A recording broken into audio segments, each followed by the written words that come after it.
June 23rd, 1757. A mango orchard in Bengal became the graveyard of Indian sovereignty. This wasn't just a battle of swords, it was a battle of betrayal. At just 23, Siraj-ud-Daulah became the Nawab of Bengal.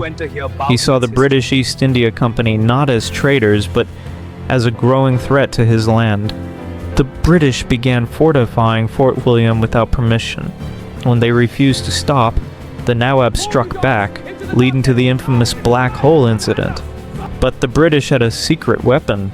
Robert Clive struck a deal in the shadows with Mir Jafar, the Nawab's own commander-in-chief. The price, the throne of Bengal. As the battle began, the Nawab's 50,000-strong army seemed invincible. But then the skies opened up. A sudden downpour changed everything. While the British kept their gunpowder dry under tarpaulins, the Nawab's artillery was soaked and useless. And then, Mir Jafar did the unthinkable. He stood still. The Nawab was defeated, captured, and executed. Mir Jafar took the throne, but he was merely a puppet. The real masters were now the British. Plassey wasn't just a victory for a company. It was the birth of an empire. It was the moment India's 200-year struggle began. At noon, the sky turned black. A sudden, violent monsoon downpour drenched the battlefield of Plassey. For Siraj-ud-Daulah's army, it was a catastrophe. Their gunpowder, kept in open wagons, was soaked and rendered useless. But Robert Clive's men were prepared. They covered their artillery with tarpaulins. As the rain stopped, the Nawab's cannons were silent, but the British guns were dry and ready to roar. Thinking the British cannons were also wet, the Nawab's brave commander, Mir launched a charge. He was cut down by a British volley. Panicked, Siraj turned to Mir Jafar, placing his turban at Jafar's feet, pleading for loyalty. Jafar gave his word, but secretly sent a message to Clive. Now is the time to strike. While the Nawab's main force stood like statues, Clive launched a devastating flank attack. Realizing the betrayal, Siraj-ud-Daulah fled the battlefield on a swift camel, escaping toward Murshidabad.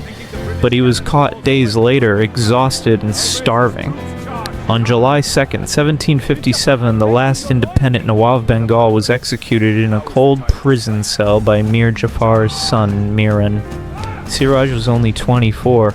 With him, the independence of Bengal died too. Robert Clive did not just win a battle, he hit a gold mine. He walked into the Murshidabad treasury and was dazzled by the heaps of gold and jewels. He took over 170 million rupees for the company. Over 100 boats, heavy with gold and silver, sailed down the river to Calcutta.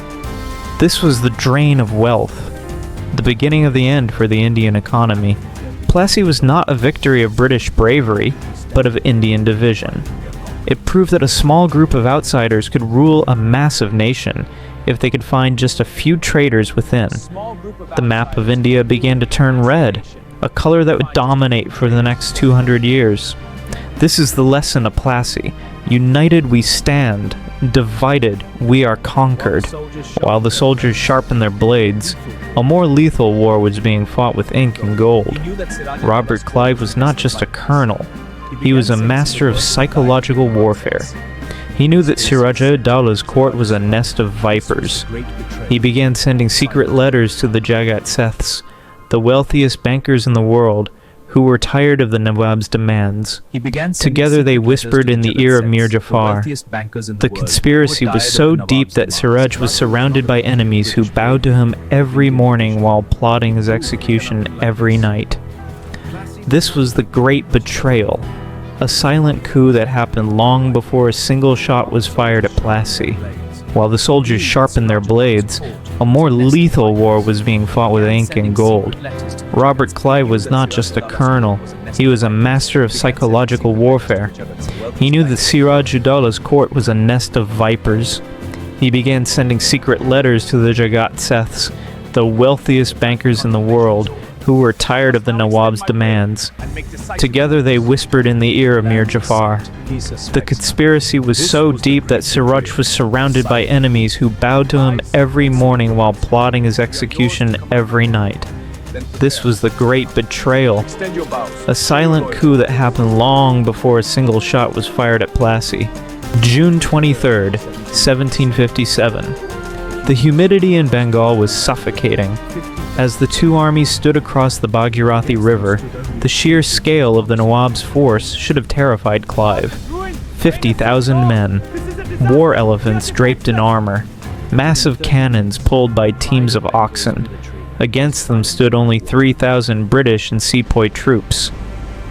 But at 12 p.m., the heavens opened. A violent monsoon storm turned the battlefield into a swamp. In the chaos, the Nawab's artillery commanders made a fatal mistake. They left their gunpowder uncovered. Within 30 minutes, the pride of Bengal's military was silenced by water. Clive, ever the strategist, had kept his powder dry under tarpaulins. The battle was decided by a rain cloud. Thus, Mir Jafar, the only general truly loyal to Siraj, led a desperate charge to save the day, but a British cannonball tore through his ranks, killing him instantly. With his bravest commander gone, Siraj turned to Mir Jafar, pleading for help in the name of his grandfather, Alivardi Khan. Jafar promised loyalty, then immediately sent a messenger to Clive saying, "The Nawab is broken, attack now." Siraj realized too late that he was standing alone in a sea of traitors. He fled the field on a camel, leaving behind his treasury, his palace, and the future of Bengal. He was captured days later, dirty and disguised, near Rajmahal. On July 2nd, he was executed. The Lion of Bengal was dead, and the era of the puppet had begun. The aftermath of Plassey was not a peace treaty. It was a heist.